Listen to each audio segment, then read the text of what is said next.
My grandpa Johnny Villaflor trained me, and then my father didn't want me to be a fighter. So one day I was sparring. I walked in the gym and I told my Johnny. It's a man, Johnny Villaflor, who I used to call Grandpa because it's the only grandpa I had, and he was my dad's trainer when he was young. So I walked in the gym and I said, Johnny, I want to spar with the Hungarian guy. This Hungarian guy, he used to train on Main Street. And I kept bugging the Hungarian guy, so one day Johnny says, here, he throws me a pair of gloves, go box. So I went and boxed with this Hungarian guy, and he knocked the shit out of me. Shit, that was the next day I came back and we boxed again. He knocked the shit out of me.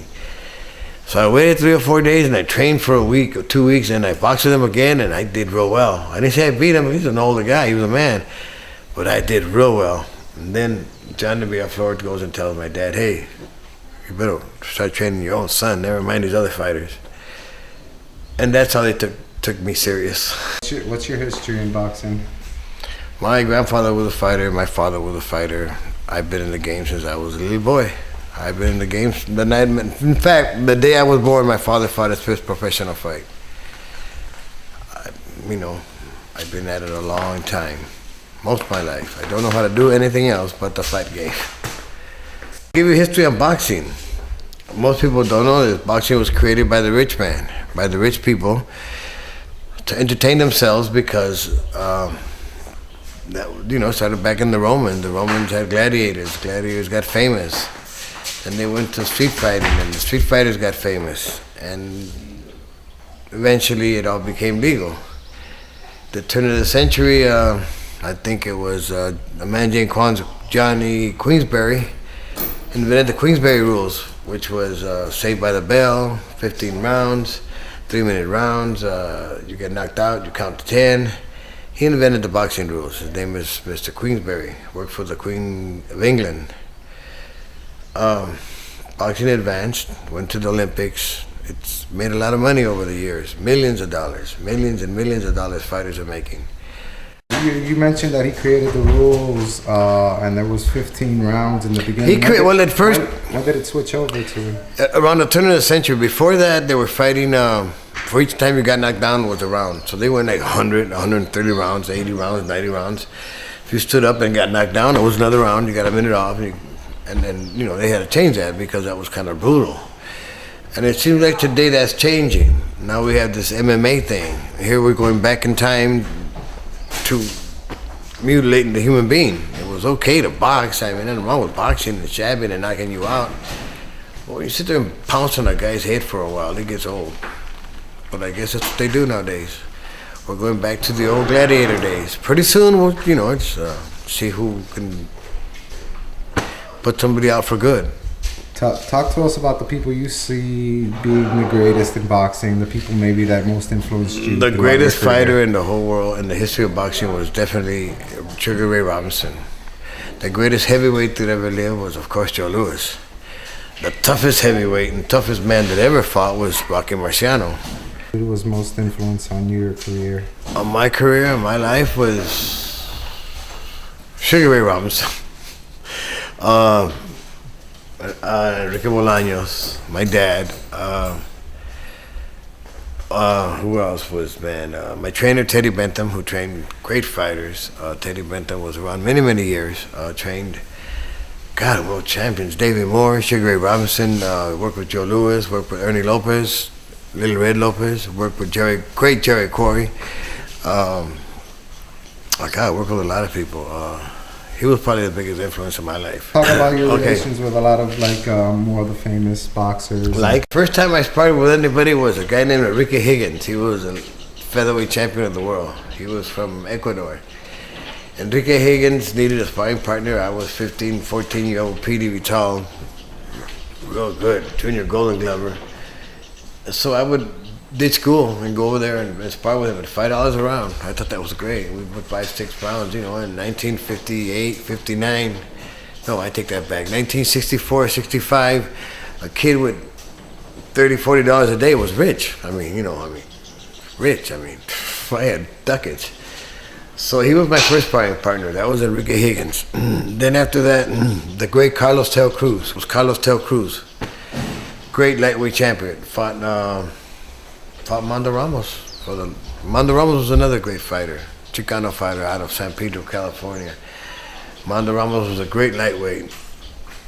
Great lightweight. He just passed away about 4 years ago. Died in his sleep. Kenny Norton walked into Main Street Gym. Kenny walked up the stairs. This is before he became a fighter. He just gotten out of the Marine Corps. Walked up the stairs and Teddy tells him, "Can I help you?" Into the gym. So the guy says, "Well, I'm just checking the place out." So Teddy turns up and looks at him. "What are you? Goddamn repairman or city county inspector or something?" And the guy looked at him, Kenneth Norton, looked at him and said, "No, I just want to know what this place is." He said, "Well, this is a boxing gym." That's how Kenny Norton became a fighter. He just got out of the Marine Corps. He walked into Main Street Gym. Kenny Norton was at the right place at the right time all the time. You know, pulled people out of retirement. Boxing's a brutal sport. You gotta be a good businessman. You gotta know what you're doing. You gotta know what you're not doing, or they'll eat you up. Talk to us about your most memorable fight.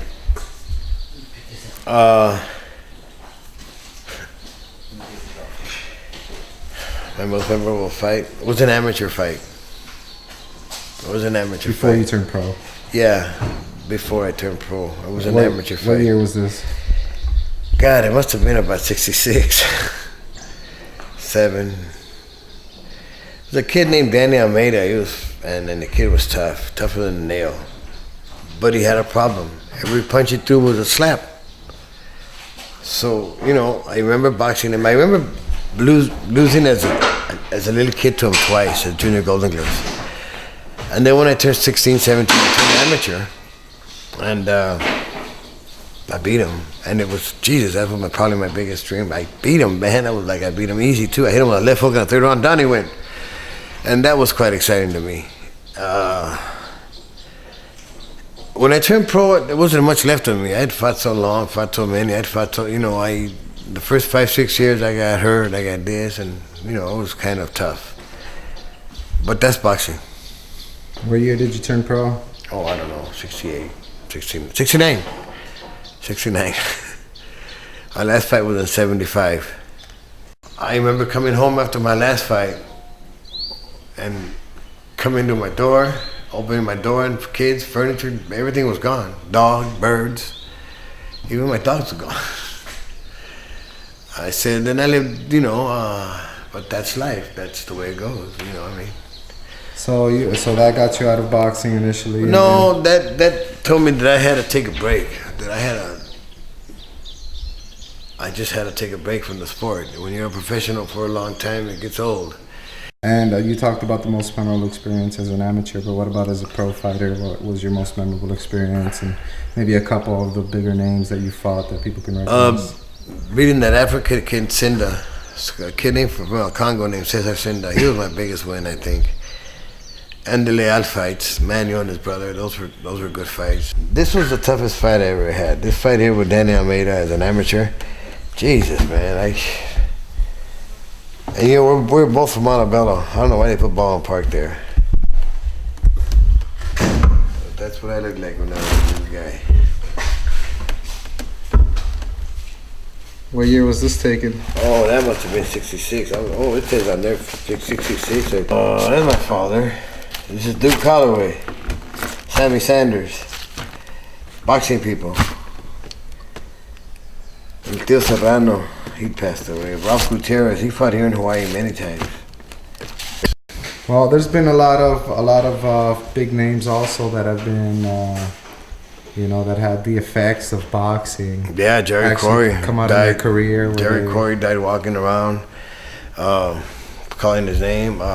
Mike Corey died with his brain was off his axis. From Ernie Lopez died from froze to death walking around. I can't tell you. Bobby Chacon's in a mental hospital in California now, or in some hospital. Gary Owens died a few years back. Kiko Bahines died a few years back. It's a tough game. It's like any other sport. These are all the people you worked with back in the day? These are people I know personally that passed away. Kiko Vejines really was sad because it's him and his brother.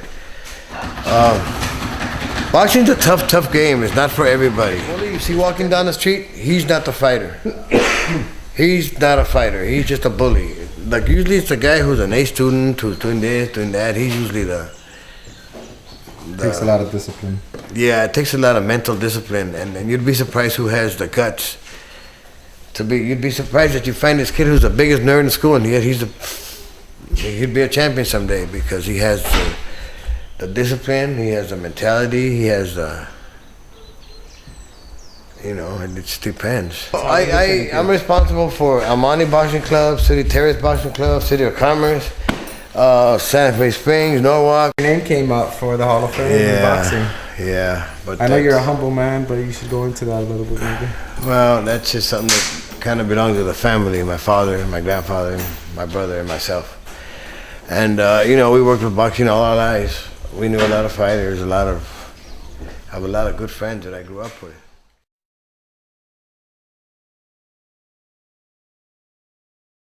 Here's what 30, Jay, you ready? Shot gloves, each other handshake before you guys go. Stay focused, Jay. Don't let him get you into a brawl, okay? Don't let him get you in a brawl, Jay. Push him out, box him out with your reach. Yes, good job. Use your reach. Keep moving around. Good. Use it. Use your reach. Stay far back. Get away. Get out of that rope. Move. Good. Keep moving to the side. How you doing? Move to the side. Move. Keep going. Stop. Keep going to the side, yeah? Keep going, Jake. Keep that going. Good. Okay, separate. Go.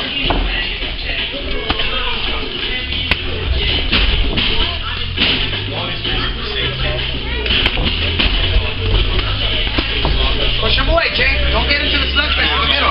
Push him out and go run and move. Punch, move. Go, move. Keep moving. Punch, move. Wear him down. Even if you got those punches, okay? When he throws his punches, don't lean your head back. Down forward, yeah? Come on.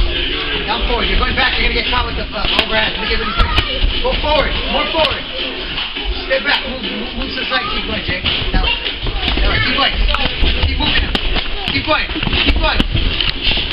David, keep doing. It's not a takedown. Come on. Ready? Go. Come on. Good job, Jake. Keep moving around. Okay, keep your hands up. Go. Punch out of that corner. Don't get in the corner. David, come on. Start working. Come on, Jay. Work too. Good job. Hey, break it up. Go.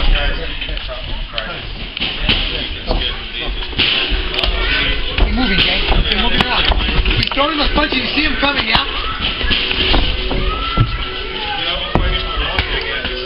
Body, head, David. Keep moving, Jay. Keep moving. Your breathing catches up to you. Keep moving around. Get some more air. Keep your hands up. Move around. Dance. Go. Jab, dance. Move. Keep your points rolling. Go. One more. Keep that hands up, Jay. Don't get caught with that. 30 seconds. Come on, let's work. Let's work hard. Good job, Jay. Do it again. Go up, down, up. Keep going. Watch his wild overhead. Good job. Get 10 seconds. Let's work a little bit. Let's work. 10, 9, 7, 6, 5. What? That's good. That's good.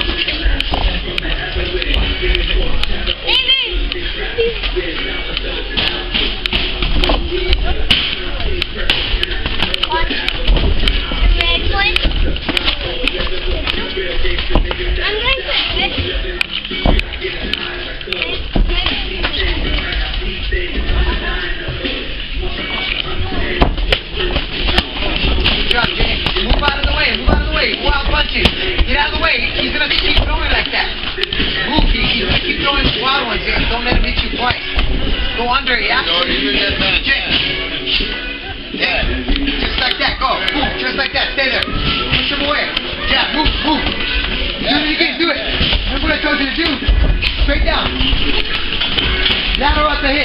Remember? I mean, get down like this.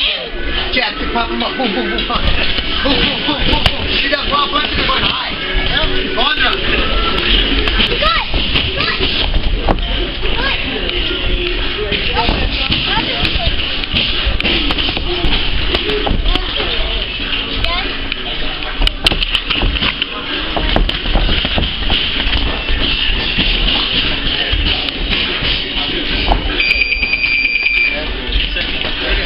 Seconds, go, Jay. Come on, follow him, Jay. Stay outside, Jay, go.